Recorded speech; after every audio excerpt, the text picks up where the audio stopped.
Welcome to Firing Pin Leadership, your podcast about leadership development with an emphasis on growth and influence. While each episode centers on public service, discussions cover what works and what doesn't to guide and support your leadership acumen. I'm your host, BJ King.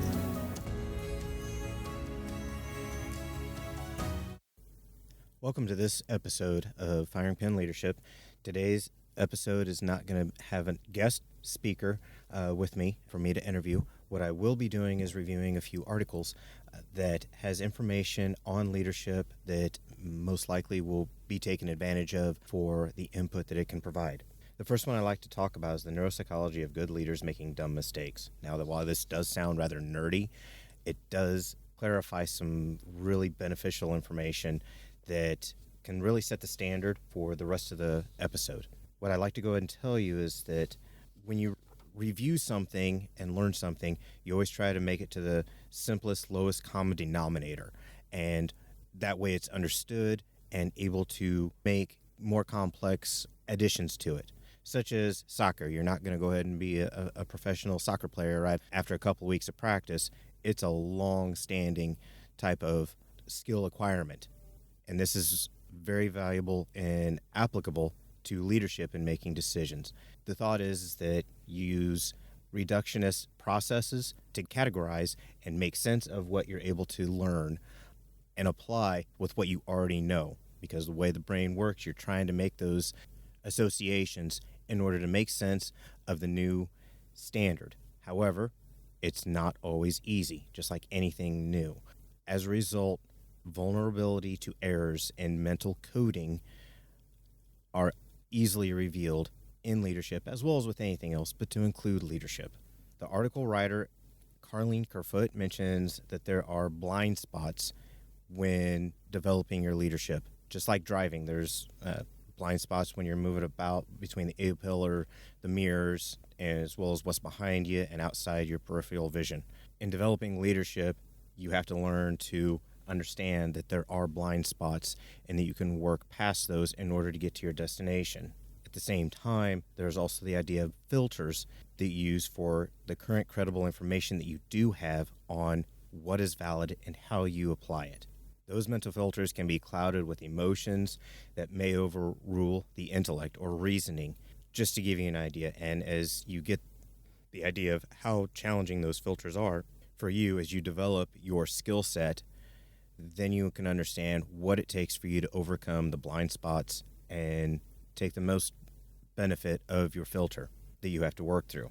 One of the things that you have to understand is that there's the pattern recognition that you always associate with of how does this make sense? And that's always helpful. However, in dynamic matters in leading, there's a risk of overlooking details, not seeing the forest through the trees, so to say. And with that, you have to go ahead and be sure to slow down so that you can take in the whole scene to know what you're looking at.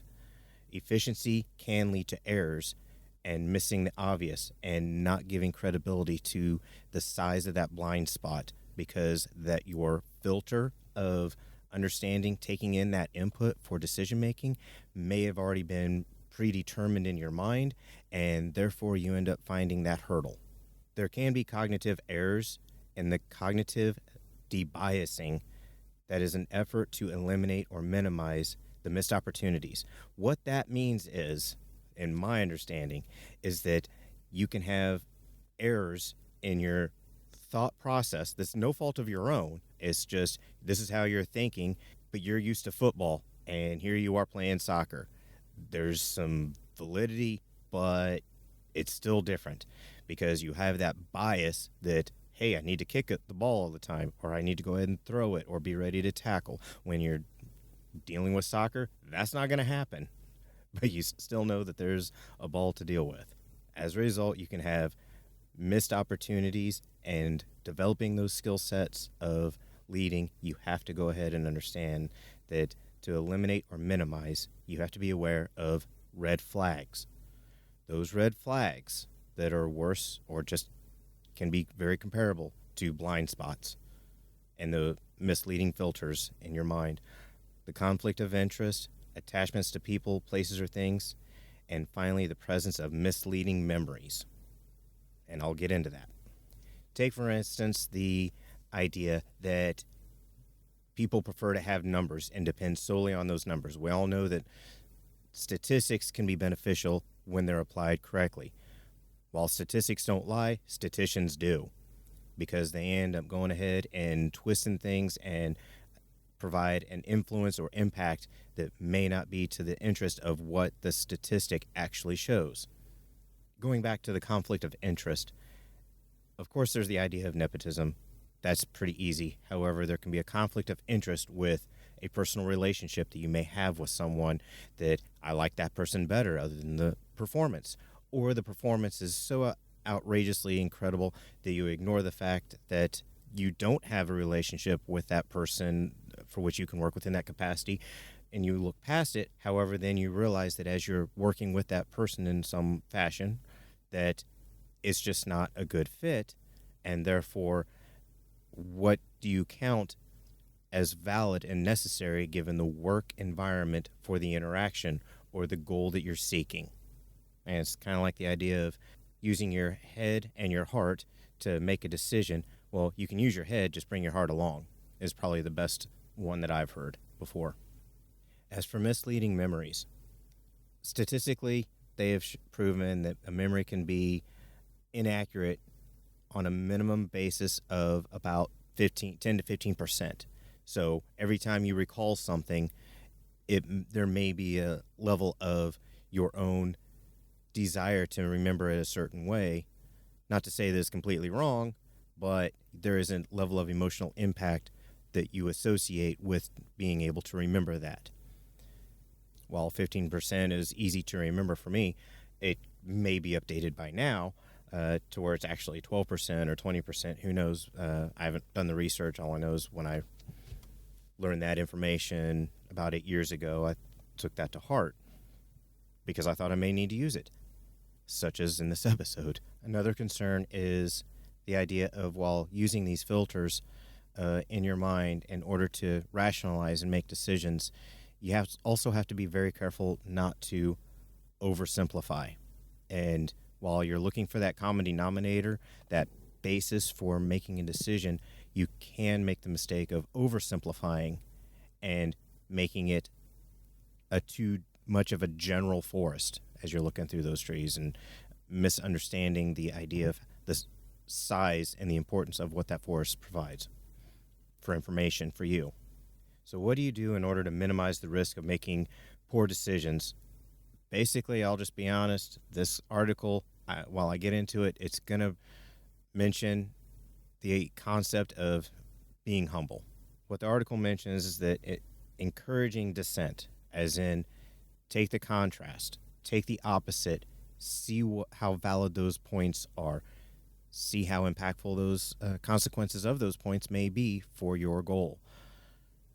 Abraham Lincoln, while he was part of the Republican Party that was new, he had Democrats in his cabinet. If you can win those over, then clearly you're going to do something effective for something that's so important as the highest office.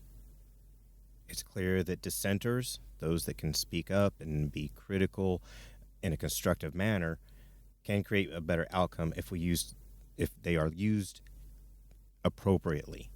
As in, you can take them to heart, but understand that there may be those conflict of interest or an inappropriate attachment that may not be valid, or they're taking their heart over their head way too much on an interest for that dissent.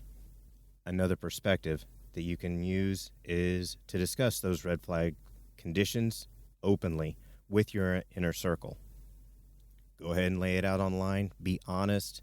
Say, well, I'm concerned that there's too much of an interest that may hinder what we're going for this mission, for this strategy, and completing the task at hand.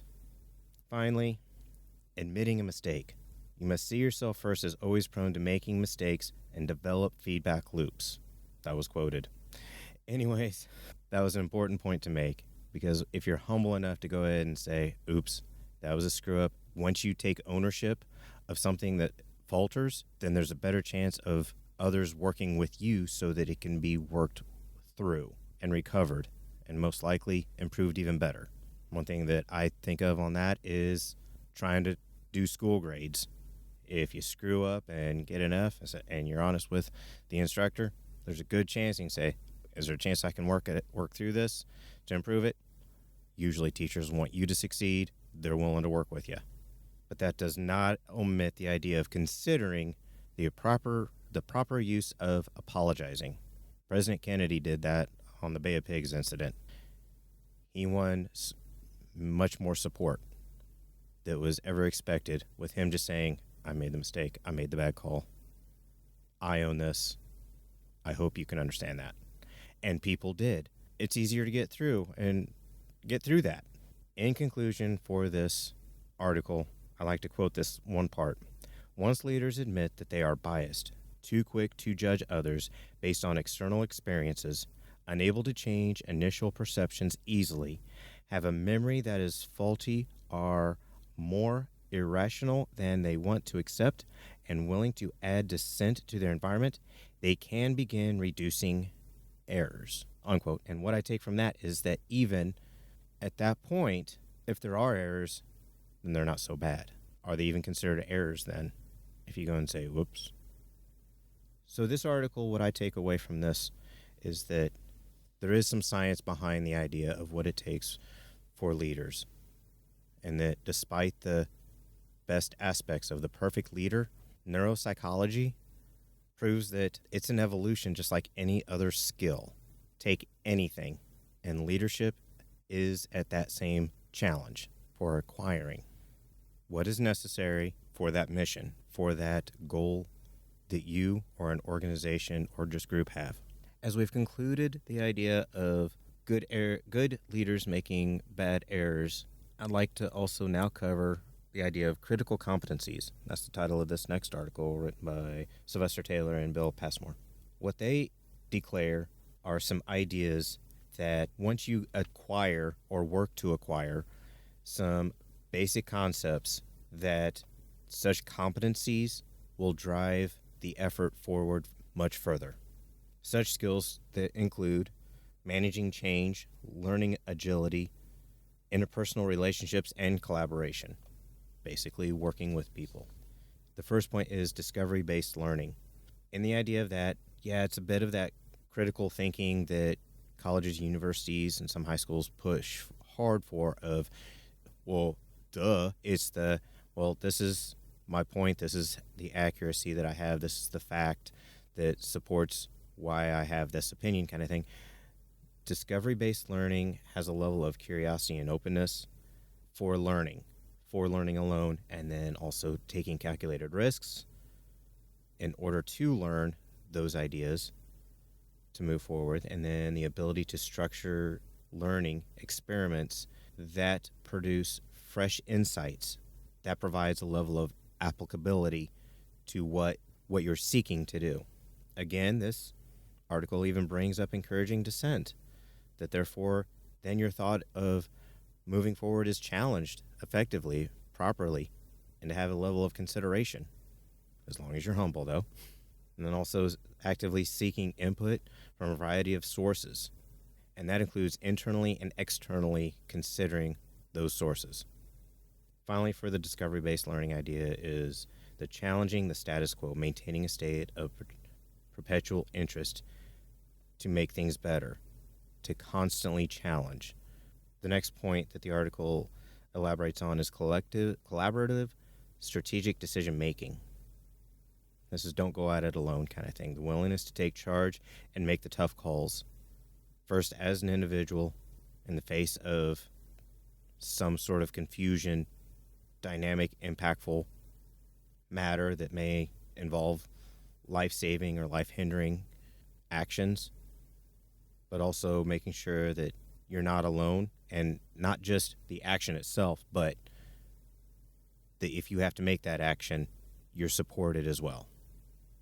It's important to have an understanding of the value of collaborative decision-making and to learn how to have a level of influence with authority.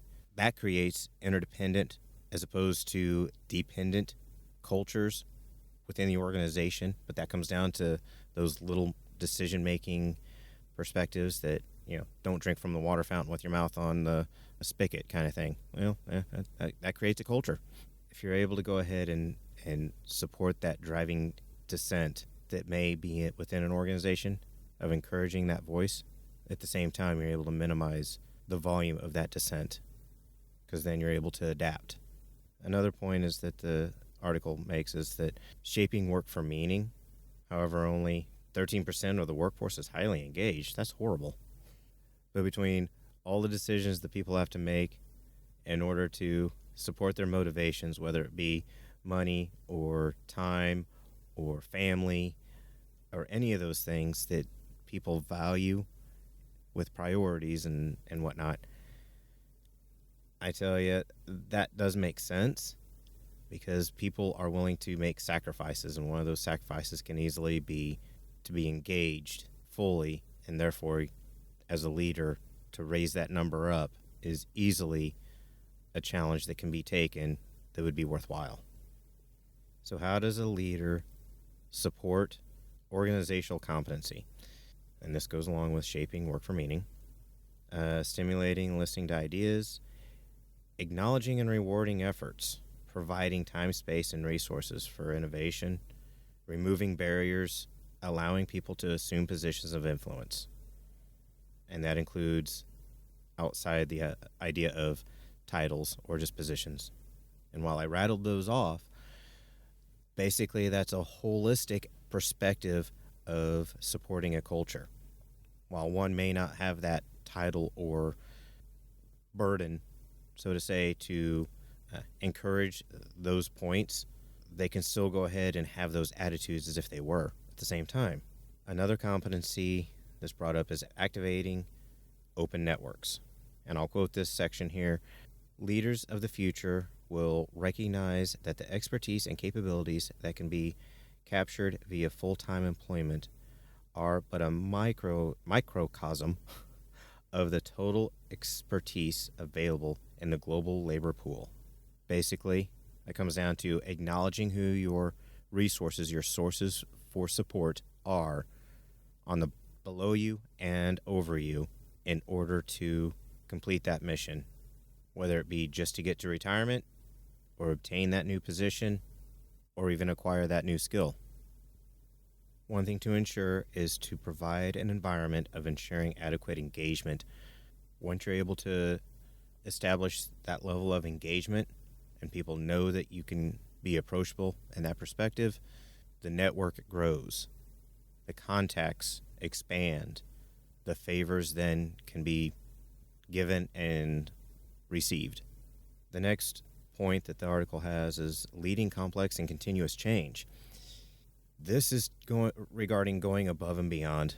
And today, the article says, success of single change efforts remains stuck at about 33%. To expect a failure rate for concepts being grasped at 66% probably is an indication that emails aren't the best idea, particularly broad-based, hey, we found this problem, stop doing that kind of email.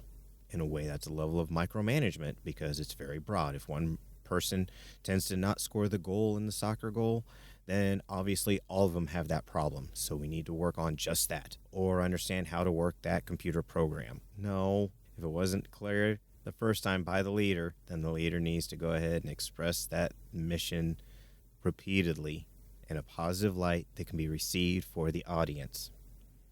However, that's another burden of the leader, is to identify and prioritize opportunities more quickly as the dominoes are falling. Also understanding who and what your resources are.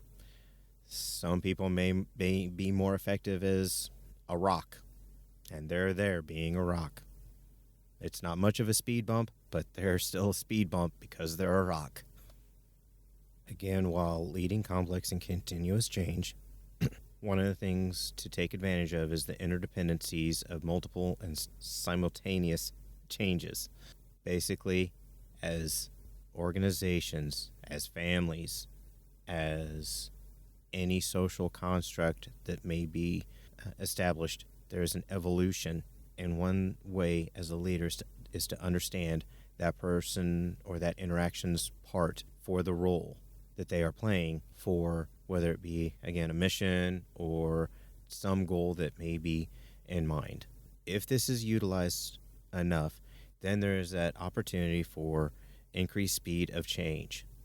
As in, before you know it, you will be that pro soccer player because you understand all the complexities.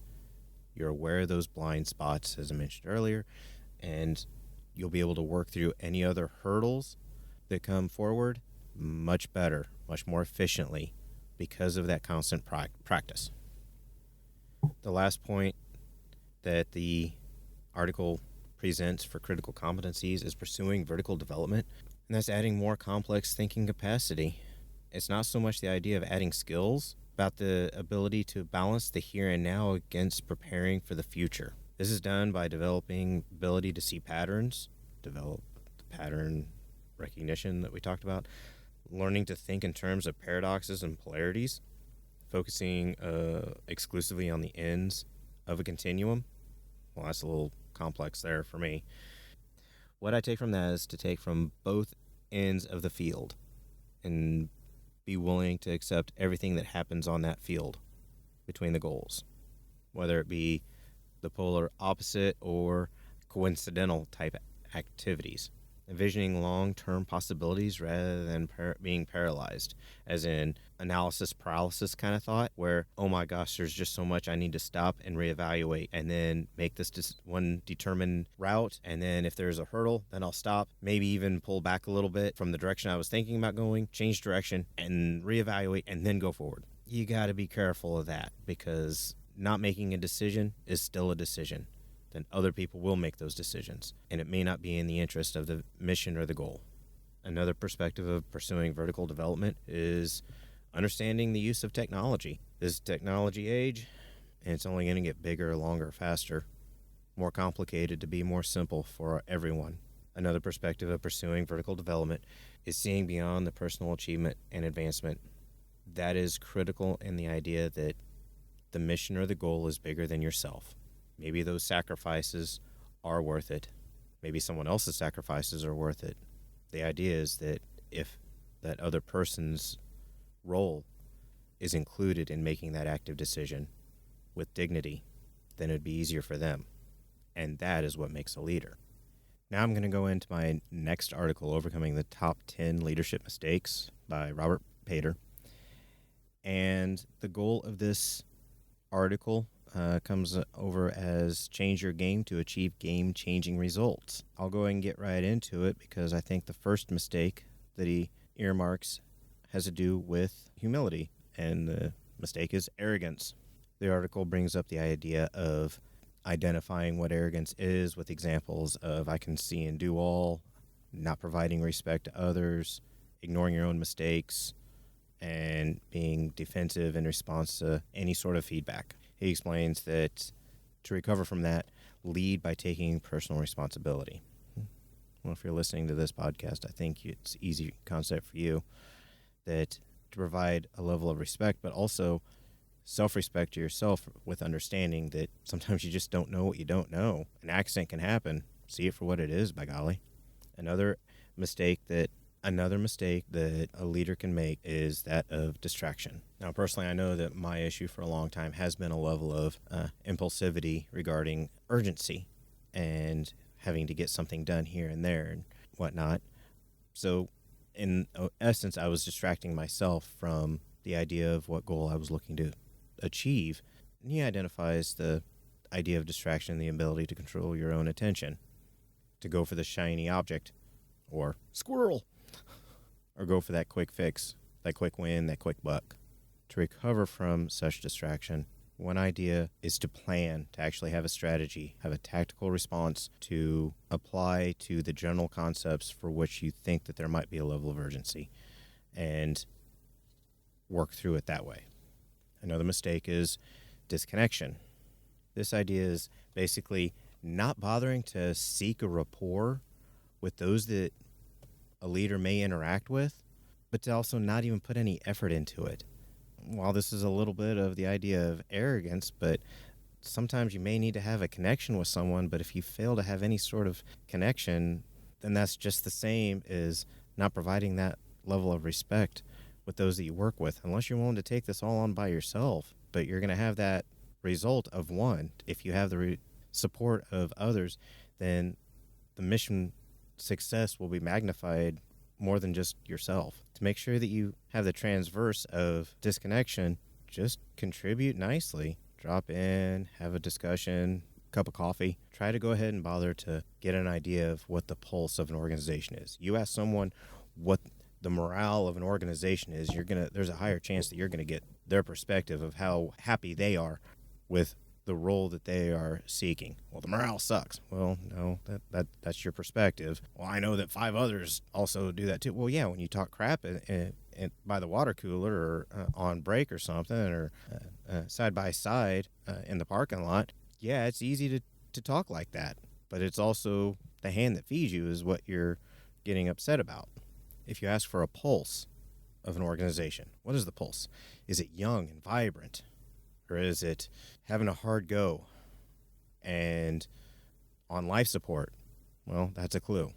I think the pulse of the organization is just at the beginning, and it's able to go ahead and do some sprints and some ready to do that marathon with no problem. Well, that's that culture that's guided by the leader. But at this point, everybody can also be that leader by contributing to what that pulse can be, whether it's fast-paced or restful. But it's not just asking what the pulse is. It's, how are you doing today? Did you have any troubles getting to work today? Or how's your day been? Is there anything I can do to help? Is there some other resource I can direct you to? Is there some way I can help? Again, letting that person know that they're not alone, that they can go ahead and depend on a little bit of support can really go a long ways. Another mistake that an organization can make, or a leader can make, is that of complacency, settling in on what's accepted when there are challenges.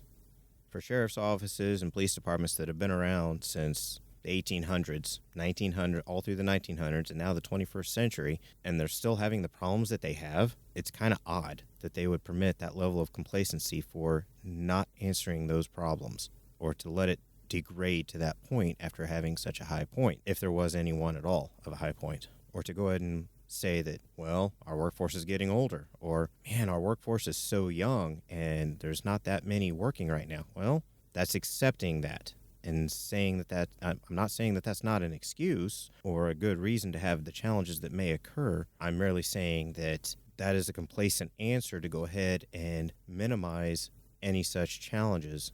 And so what can be done? At every level, provide challenges within oneself, the inner circle, and beyond if given that opportunity. That's how you deal with complacency. Up the standard ever so slowly. You can only eat a cake one bite at a time. But if you have a lot of frogs to swallow, you go ahead and swallow the biggest one. But if it's too much for others, you may have to take a bite like a cake. But really, the only way to deal with complacency is to go ahead and come up with ideas. And I'm not saying reinvent the wheel or call it a different grading system when it's just the same one with a different title, but actually look to move people with the general idea of getting them to move towards that same goal. Now, it's important to understand to not get that confused or go overboard with the next mistake of command and assume and demand right away immediate gratification for the results of changing how some process or a policy has been made, and think, well, all right, it's the second day and it should already be well understood. Oh, it's not. Well, I'll go ahead and send an email to everyone that further explains it. Well, that may not be it. Maybe the policy wasn't clear in the first place, or the preparatory discussion was not clear enough. But to push for a new action right away and to demand immediate improvement might just go ahead and have the opposite effect. So how does one get over that? Well, the article says listen, draw out, and involve more. Basically, warm people up to the idea of changes to occur for a new process to be provided.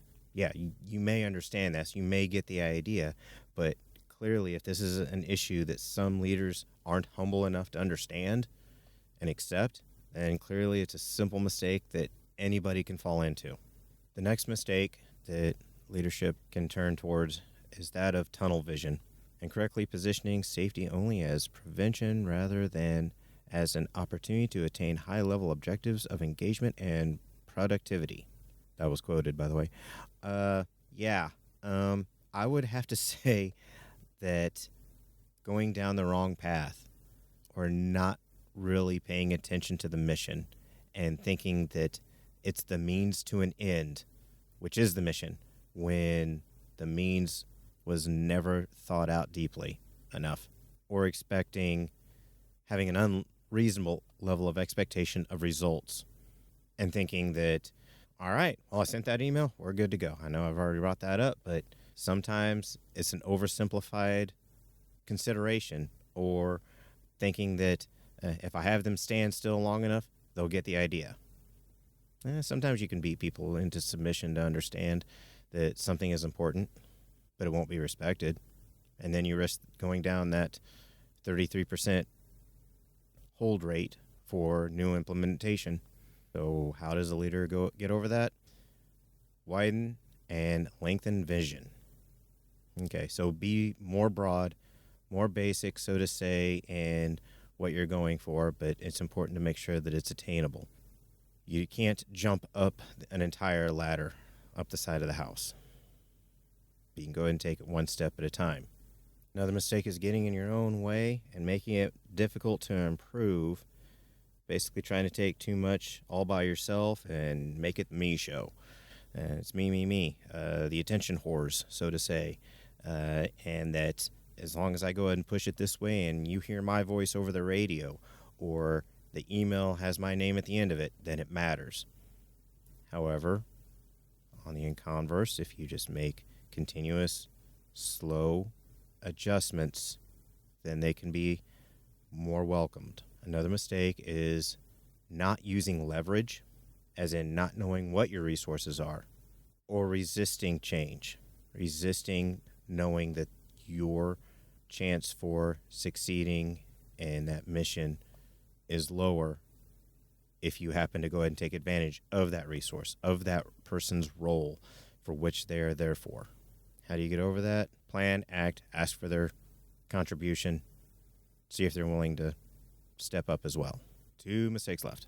The next one is reinforcing ineffectively, ignoring or giving attention, not giving the kudos, the attaboys, the attagirls, and then ignoring your own, or to go ahead and give false incentives.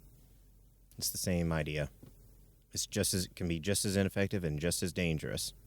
How does one get over reinforcing ineffectively? Increase the number of validating contacts. Make the communication more worthwhile, more authentic, more real, more significant to the recipient. Just put forth that effort and the frequency as necessary. Now, it does help to plan for reinforcement activities, but if you go about it haphazardly or not insightful enough, then it can be just as damaging as not doing them at all. The last mistake is identified as no juice.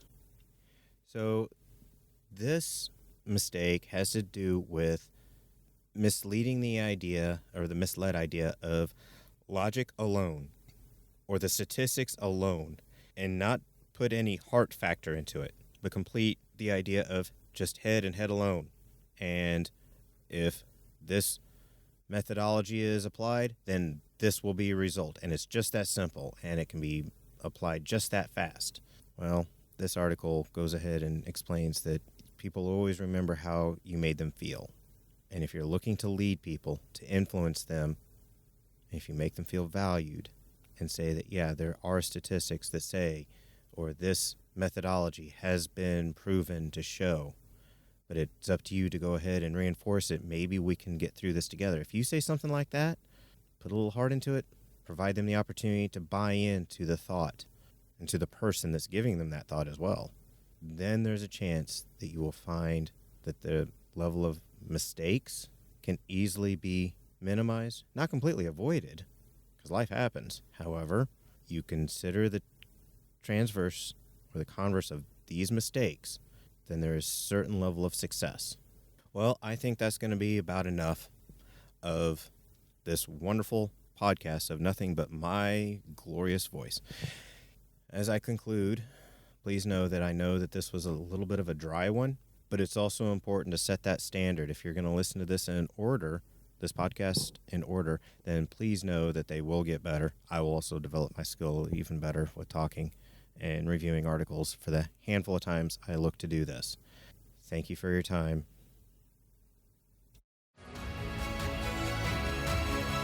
Hey, I want to thank my guests for their insights on leadership. I also want to thank you, the listeners. Don't forget to follow Firing Pin Leadership on social media, which includes Facebook, Twitter, Instagram, and YouTube. Keep in mind, a portion of proceeds goes to concernsofpolicesurvivors.org.